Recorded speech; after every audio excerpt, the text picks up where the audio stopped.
Hello' দোস্ত, মই আজি যাব ওলাইছোঁ আগিয়া চামাগুৰি ড্ৰেগন ফ্ৰুট গাৰ্ডেন। আপোনালোকে সম্পূৰ্ণকৈ ভিডিঅ'টো স্কিপ নকৰাকৈ চাই থাকিব। বলক এতিয়া আমি ভিডিঅ'টো আৰম্ভ কৰোঁ।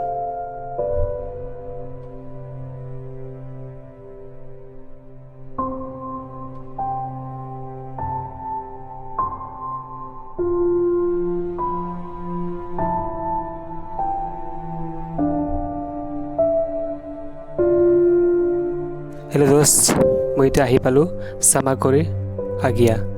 এয়া চাওক, ইমান সুন্দৰকৈ ফ্ৰুট গাৰ্ডেন কৰিছে তেওঁলোকে। মোটামুটি প্ৰায় 8 বিঘা তেওঁলোকে খেতি কৰিছে। আৰু এই ড্ৰাগন ফলটোৰ বহুত গুণাগুণ আছে, মানে হাৰ্টৰ কাম কৰে, ডায়েবেটিছ কাম কৰে আৰু বিভিন্ন ধৰণৰ বেমাৰ ৰোধ কৰিব পাৰে। আপোনালোকে যদি বাগিচাখন চাব আহিব খোজে তেতিয়াহ'লে আহিব পাৰে।